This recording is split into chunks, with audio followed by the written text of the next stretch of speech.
the move. Raptors hover over a withered carcass. But there is scent of fresher meat in the wind.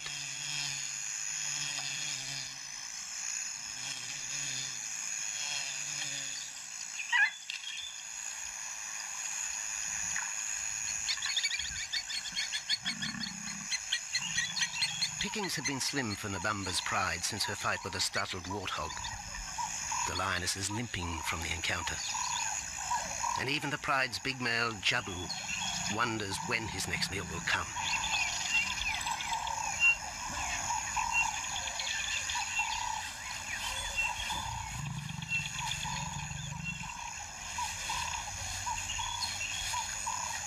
There's been no kill for 3 days, and Nabamba's cubs are hungry.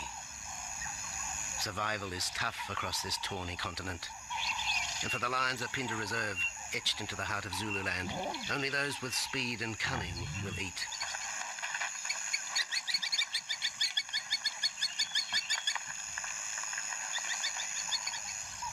For this pride anyway, it's been a long time between meals.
Jabu had waited too long for his lioness to feed him. Overnight, his stealth carried him into the path of a careless zebra. The rest of the herd is still skittish. One animal had already lost his tail to a hungry pride, but for the dazed stallion, it was all over in seconds.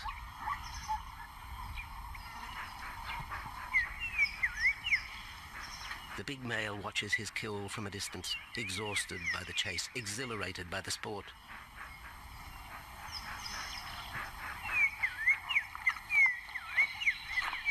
Jabu will feast later. Tired from the hunt, he needs to rest.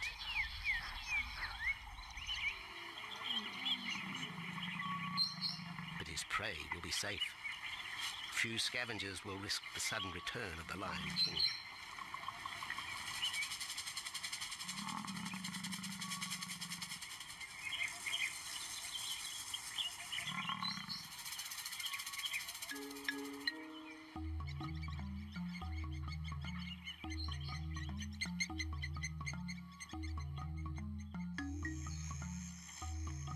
Zulu trackers follow the spoor of Nabamba's pride across Mziki Marsh. This vast tract of savanna is favoured by the lions in the dry air of winter, but it's a region also shared by Pinda's giraffe and white rhino population.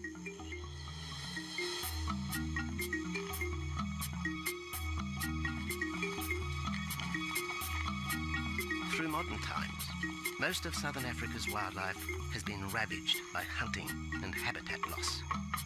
Farmland, overgrazed and buffeted by domestic stock, has ripped the heart out of the original bush. The open, broad-leaved woodland, acacia bushveld, and wetland habitat had all but disappeared, taking with it the wildlife.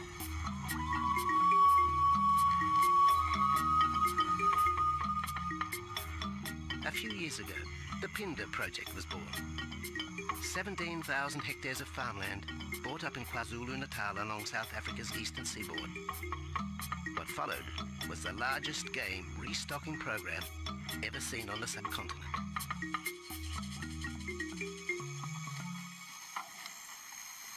The land was overgrazed to a certain extent and it wasn't in very good shape. They put all these farms together, put a perimeter fence around it, and then brought in a lot of game. We brought in elephant, we brought in rhino. We started off with those sort of animals and then started with cheetah, bringing in cheetah onto the reserve, mainly to get them used to the area before the lions came on, because the lion is a more superior predator as such and would dominate the cheetahs. We wanted to get them settled first before the lions came in.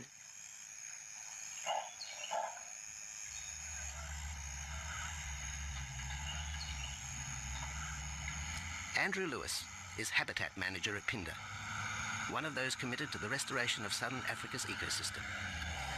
Pinda is the Zulu word for return, and the aim of his company, Conservation Corporation Africa, is to return the land to its traditional wildlife and at the same time restore the habitat to its original state.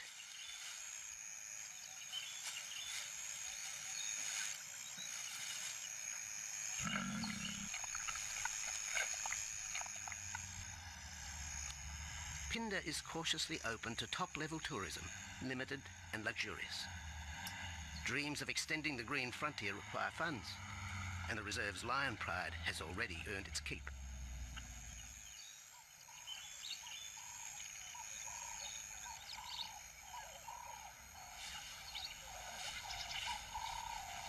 The lions on this property are actually generating revenue for the property through ecotourism, and that they are a benefit to the wildlife because of the draw card. There's a few animals, lions, elephants, for example, and rhinos, and possibly giraffes, but those are your main ones that people come to see. And we've been very fortunate to be able to have lions on the property, and I think those lions that we have given us amazing value for our guests, and by getting our guests in here, we're getting revenue into the area, and that's benefiting wildlife as a whole.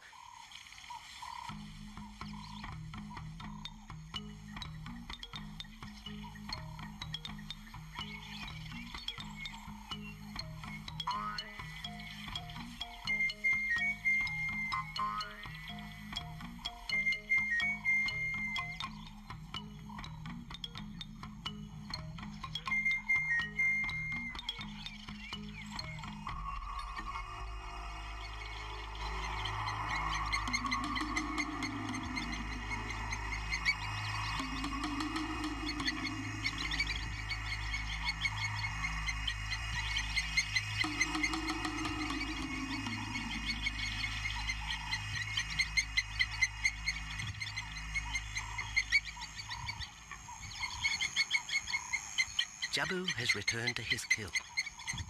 He licks the bloated carcass, but still there is no feeding. Lions will gloat over their prey, delaying the first bite until the meat ripens. For Jabu, the prospect of the meal is to be relished as much as the eventual feast.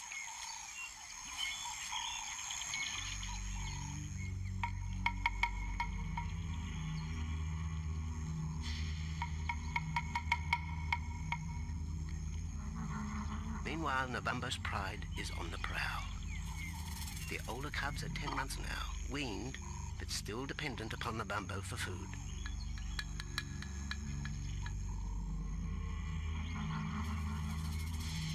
The cubs are learning to stalk, but they won't kill for another 6 months. Young male lions are usually ejected from the pride when they are about 2 years old. Fending for themselves, they form hunting groups with other isolated males. Nabambo's cubs aren't sure what to do with prey so close, but the lioness isn't far behind. Their time for hunting will come. Nabambo's 4-year-old daughter also lives with the pride. She is the mother of the group's youngest offspring, 7-week twins Umveli and Damana. The little cubs have been hidden since birth, and now stay close within the protective circle.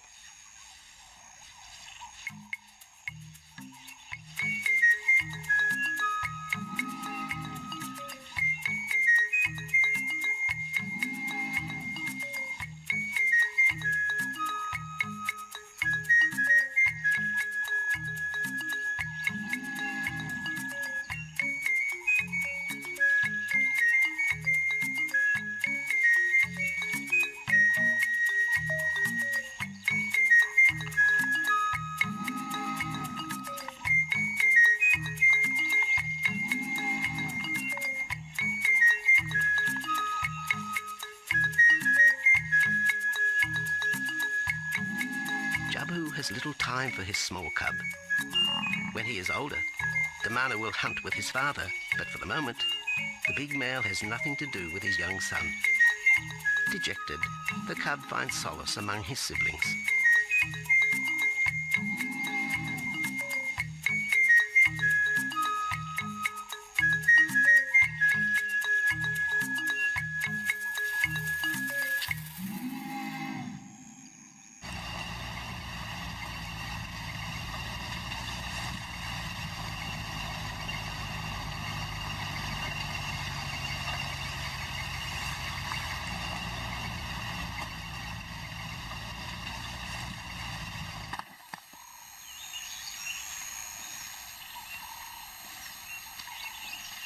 A young giraffe lies helpless in the grass. The animal's complicated vertebra means it is unable to rest its neck for any length of time. Lack of mobility means blood to the brain slows, leaving the animal disabled.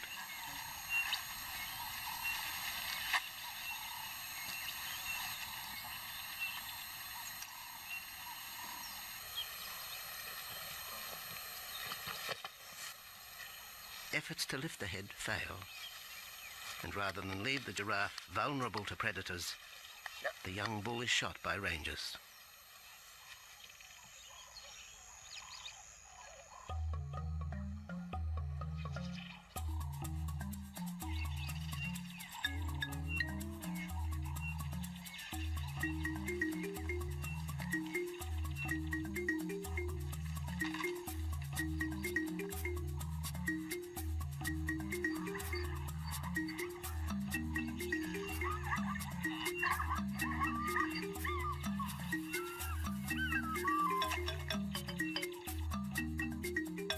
Dusk activity by the waterhole rekindles the interest of the pride.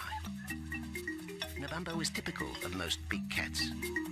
They conserve energy 20 hours a day, waking only to groom and hunt.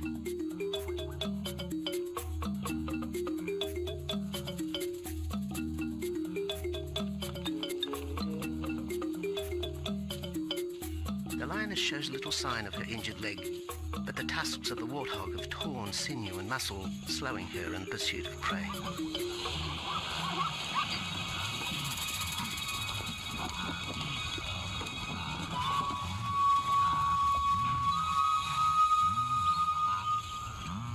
Once again, Nabambo in her pride will go hungry. But the big lioness senses another kill nearby.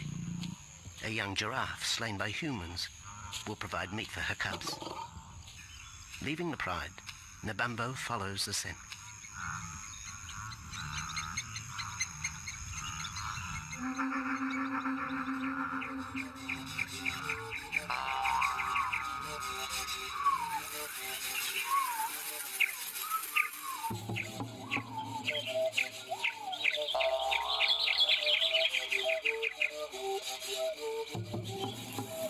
Left alone, the older cubs know the drill. They will wait for Nabambo's call to take them to the kill.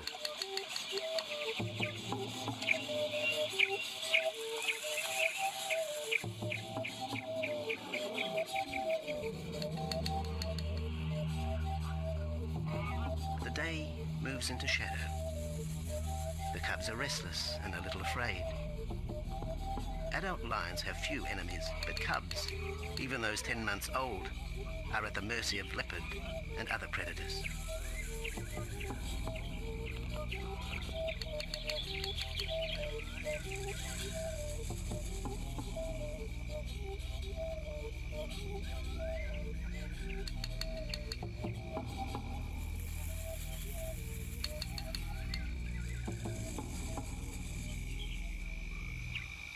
Nabambo has reached the kill, but her daughter is there first. Even though females hunt together, rivalry for the prey is fierce.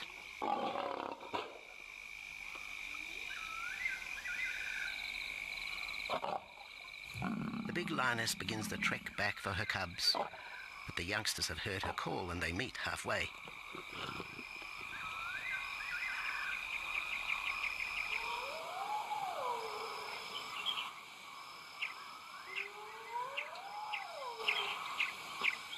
Nabambo settles herself in the long grass. The cubs are unfamiliar with her behaviour.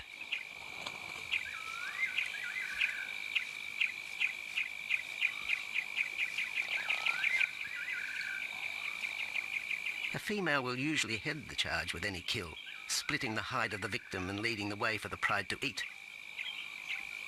But there is human scent around the giraffe, and the big lioness is cautious. She watches her cubs, hidden, alert to any potential threat.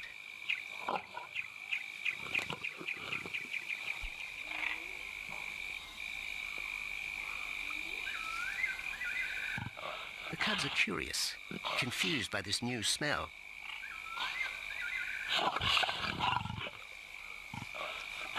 The lioness moves in for a final check, but she has already made up her mind. The carcass is tainted. There are foreign traces, a dangerous ambience.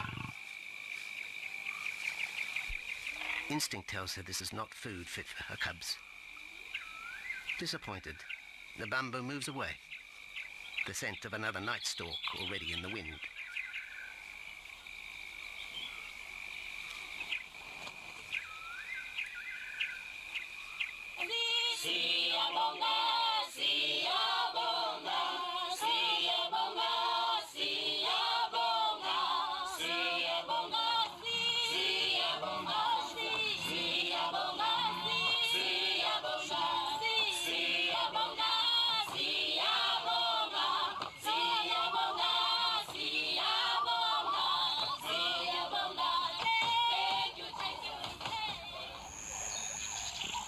After 2 days, Jabu has returned to his kill with another younger male.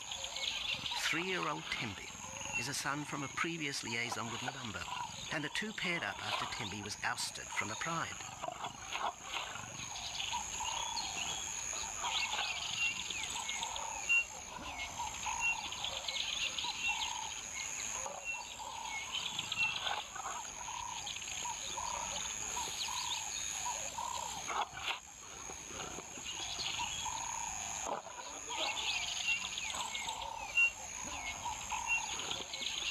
Pride males are lazy and will gladly let the females track down prey. But the theory that males won't hunt is a fallacy. Any hungry male will hunt for himself when no free lunch is provided by the lioness, hyenas or other predators.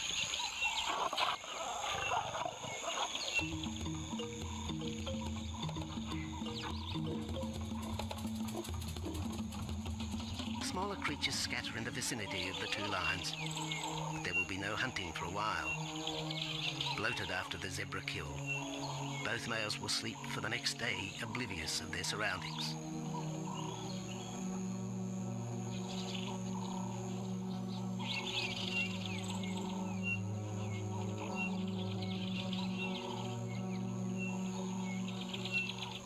Lions hunting in pairs or groups have a success rate of around 30% in daylight, but studies show single hunters are more successful at night.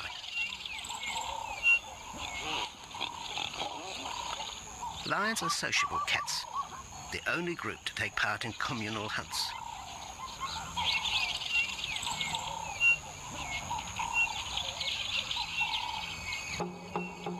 Ambush is an important part of the lion's strategy.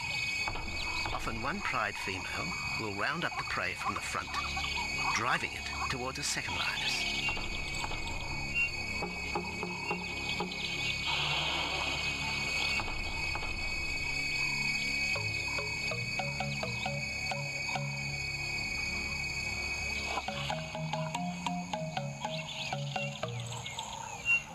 As in most cases, the pride male will only get involved if he has to.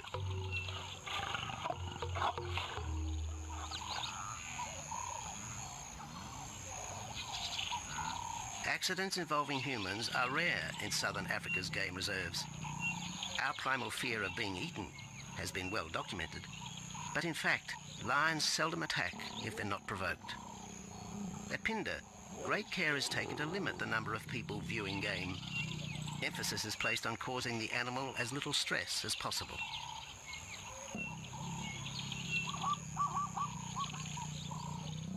Man isn't a part of their natural food source. They don't normally go out and hunt people. I think the lions are opportunists though, and I certainly think that If your lion is very hungry, under stress, I don't think they'll necessarily go out to hunt you down, but if you interfere with them, they'll certainly kill you. And there's a good chance they might eat you at the same time.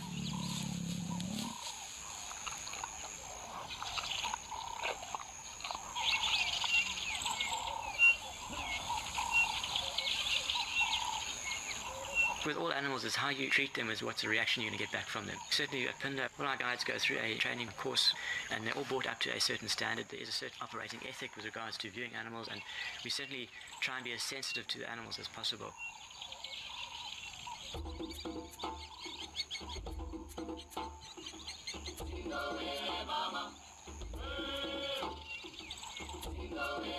Cradled within the arms of the Ubomba Mountains and the Indian Ocean, Pinda covers one of the most diverse regions of Africa. Here are found 7 different ecosystems, from palm savanna and bushveld to rare sand forest and dense thorn bush, all restored from the pastoral belt which had swept down the east coast.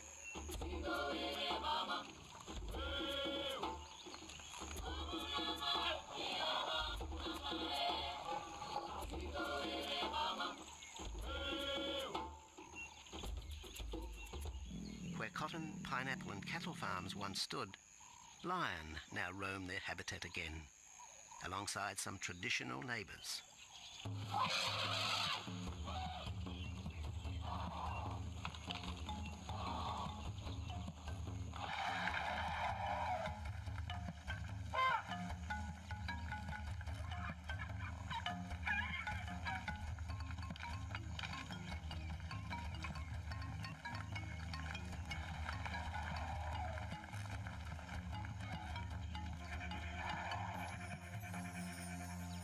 Pinda sees its responsibility to the region extending beyond restoration of habitat and wildlife. It provides schools and a clinic for the local Zulu community, as well as employment. In the eyes of Andrew Lewis, essential ingredients for a successful operation. It's very important to involve the communities around your reserve because they have to benefit as well. There's no point in just taking land, get some investors to invest in it. But if you don't allow the people who are on the periphery of that reserve to benefit from it, you're going to have an immense problem with poaching, and they're going to cut your fences down, and you're just going to have an uphill battle.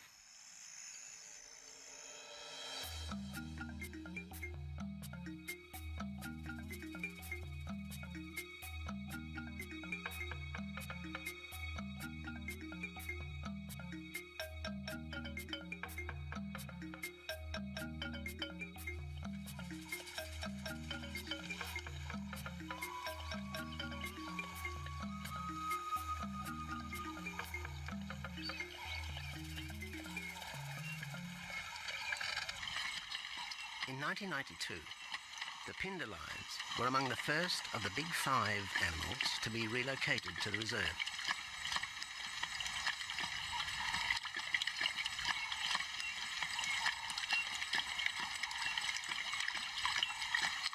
The original pride came from the northern province of South Africa, a vast scrubby region flanked by the ragged Drakensberg Mountains near the Mozambique border.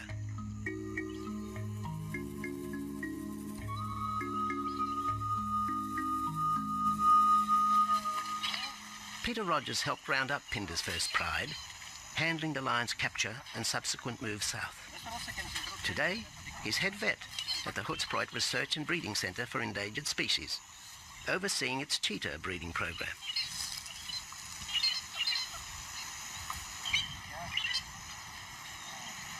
But it's the discovery of what's believed to be a long-extinct strain of lion that has put Peter's centre on the map. We were involved in the rescue of these circus animals that came down through Africa and were abandoned in Maputo. We were just founded by an animal welfare group called Animal Defenders based in London. And they said, could we just keep these animals temporary? First they mentioned tigers, and then they came back and said, well, there's 6 lions as well. So we said, yeah, we could hold them temporarily just until they found permanent homes for them, but basically get them out of that predicament that they were and the shocking conditions that they were in Maputo and Mozambique.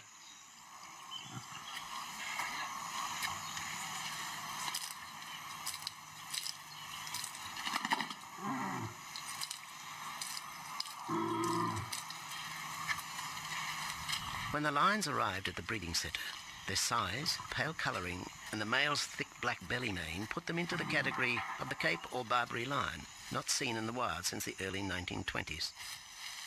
A few still exist in captivity, and a male and female were brought to South Africa from an Italian zoo for breeding purposes. But attempts to mate Akef, the big male from the ill-fated Mozambique circus, with the Italian female are proving difficult.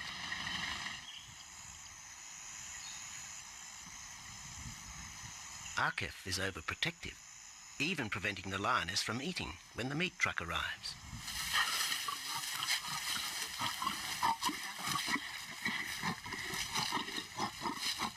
Finally, though, Sissy makes her breakthrough.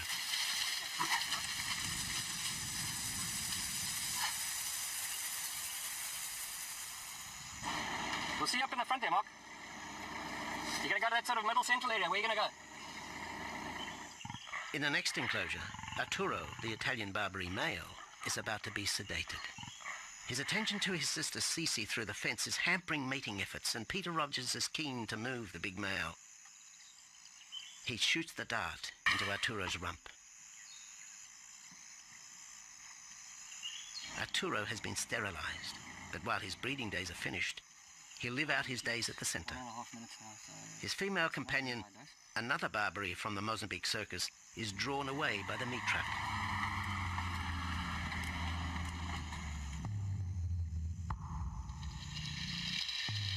It's 20 minutes before the anesthetic takes effect.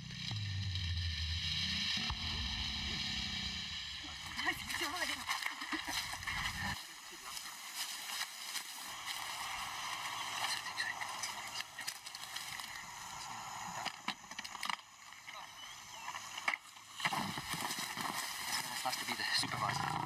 Slowly.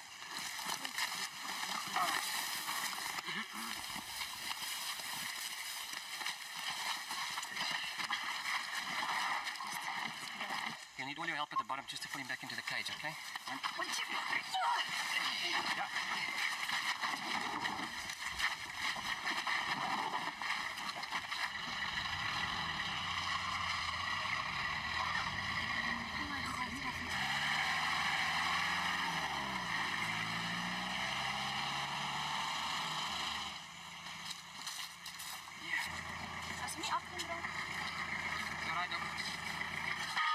The anesthetic gives Peter Rogers and his team a chance to check over the 12-year-old lion. He'll spend a few weeks in this cage before being returned to his enclosure for observation. I still want to inject him with everything, Mark.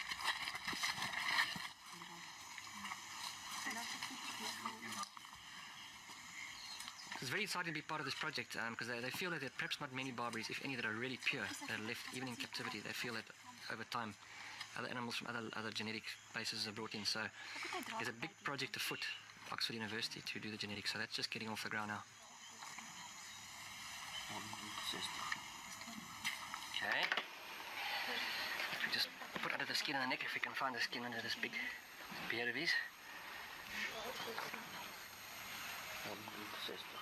Normally lions wouldn't have this many ticks, but being from Italy, a European lion, he doesn't have that innate or inherent resistance to ticks. It does come with time.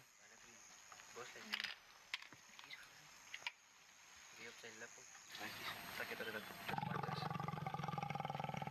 So what you can do is put him in there and roll him over inside there. Immediate term now is to get these ones to breed, and we'll take it day by day from there and see how it goes. But the prime object initially was just to get these animals back into good health, and it's developed into something a lot bigger.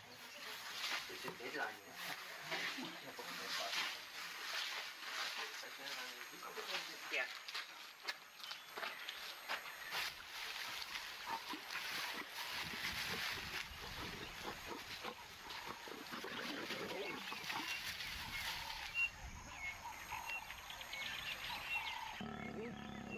While the breeding centre's lions are healthy, it's not the case a few kilometres away in the Kruger National Park, where TB has ravaged half the population.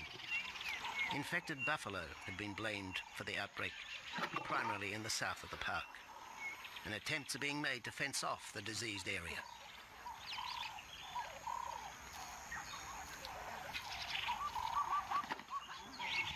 And the lions are preying on infected buffalo. Because it's an exotic disease and not an indigenous disease, the lions are totally naive and they've got no resistance to it. So it's a big problem.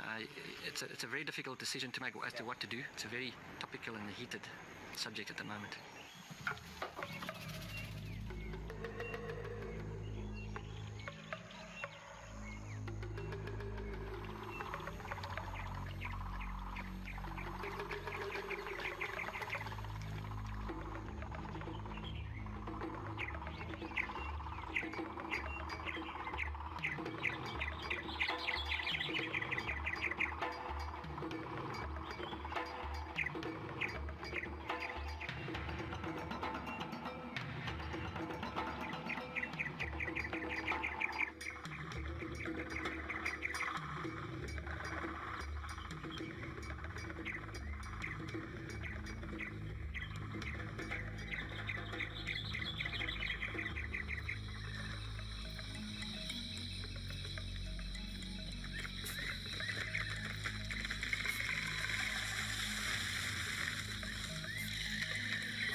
Back in Phinda, the night stalk has begun.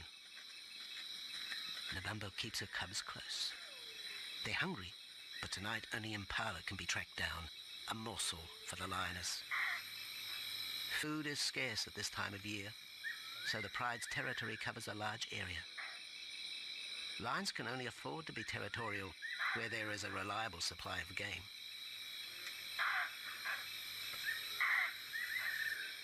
Jabu wants to mate. He's been with this pride for nearly a year now. But Nabambo would prefer a larger group of males around her. Eventually, though, Jabu will have to join forces with other males to have a chance of keeping this pride. The big male is only 7 years old and a fine specimen, weighing in at just under 200 kilograms. For the moment, he's secure. Although tonight, Nabambo has hunting on her mind.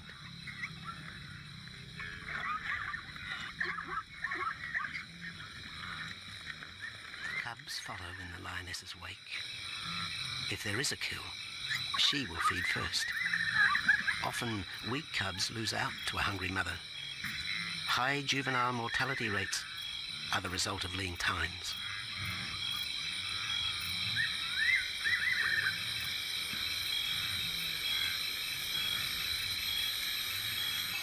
Jabu has had enough.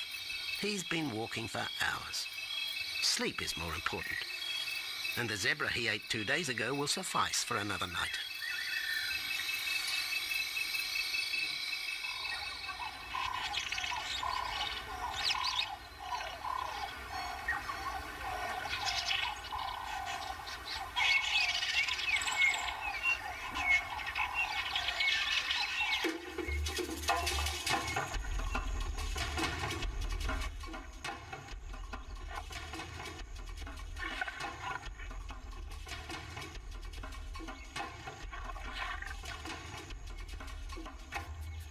Nabambo has made a kill, a young Nyala buck. It's been 3 days since the pride has eaten, and this will provide meat for them all. But the lioness will eat first.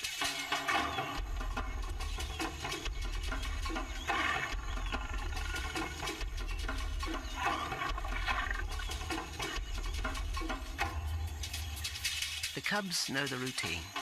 They will get their turn. But Nkosi is hungry. He creeps towards his mother. As the biggest of the cubs,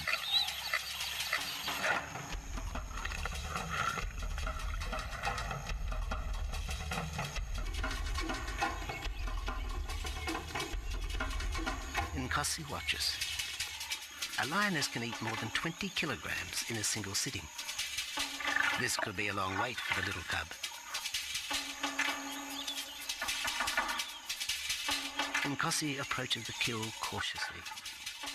Sometimes a lioness will turn on her cubs, but today Nabambo is pleased with her efforts.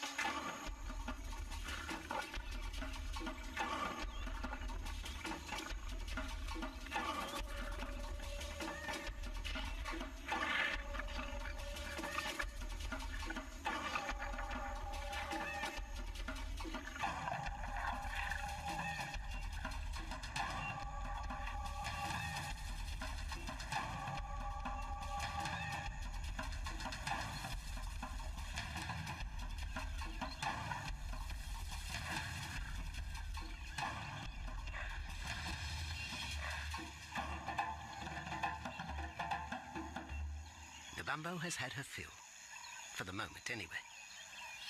Lions never eat the stomach of a kill. She will bury it before dragging off the carcass.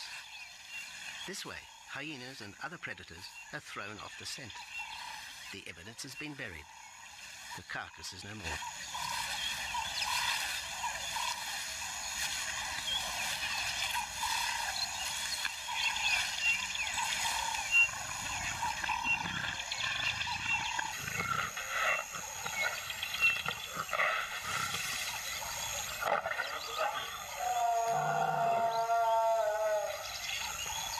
Nabambo's daughter hears the call. It is the second this morning. The first was the strangling cry of the nyala as Nabambo broke the young buck's back. There was no struggle. The big lioness is a seasoned hunter.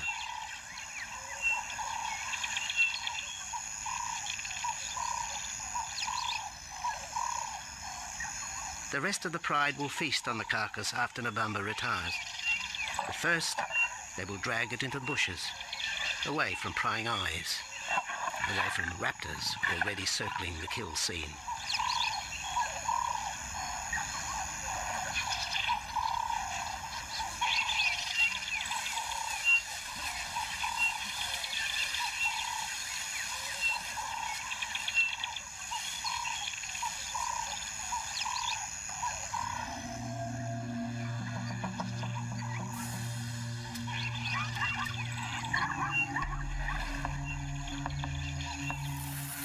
Kill has created a nervous edge.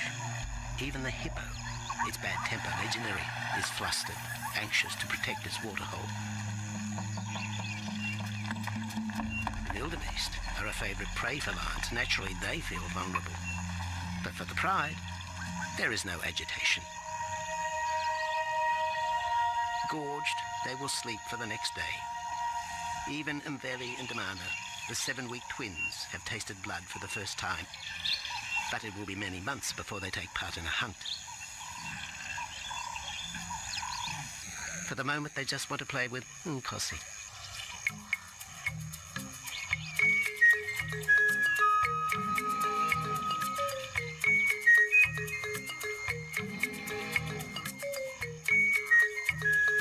The older cub is beginning to take on the shaggy mane of the bigger males.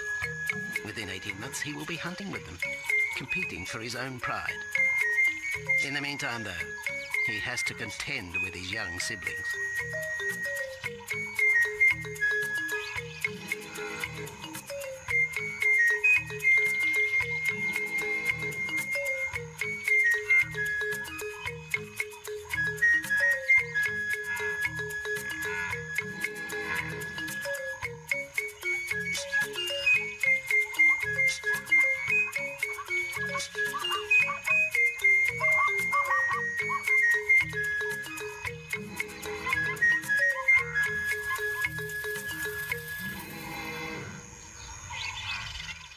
Jabu rejoins the pride.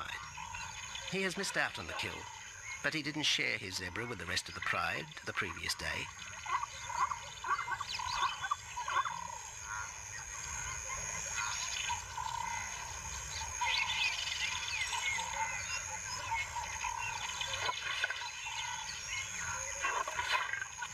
A half-hearted attempt at mating, but the big lion's attention is drawn to a curious onlooker.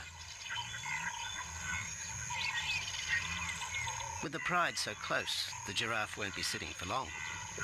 Drinking and sitting is when they are at their most vulnerable.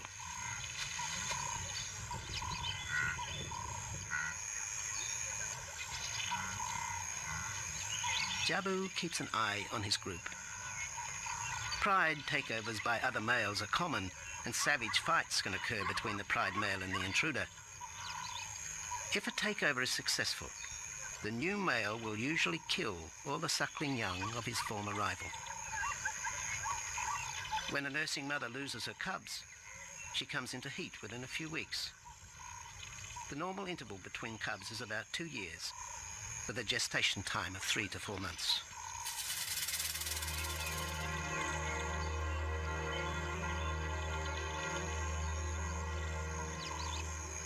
Jabu marks his territory, but it may soon be all in vain. A fresh infusion of lion genes is necessary to avoid the effects of long-term inbreeding. It's likely Jabu and his son Tembi will be swapped for males from another game reserve.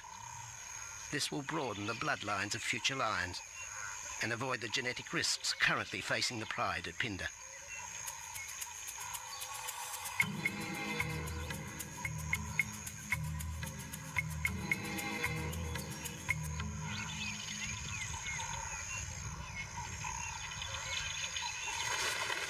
Vultures have found the dead buck, but there is little left of the carcass. November and her pride have eaten. The big lioness tries to dislodge Nyala fur from her teeth. Tomorrow, the next day, there will be another kill. November's cubs will grow up strong.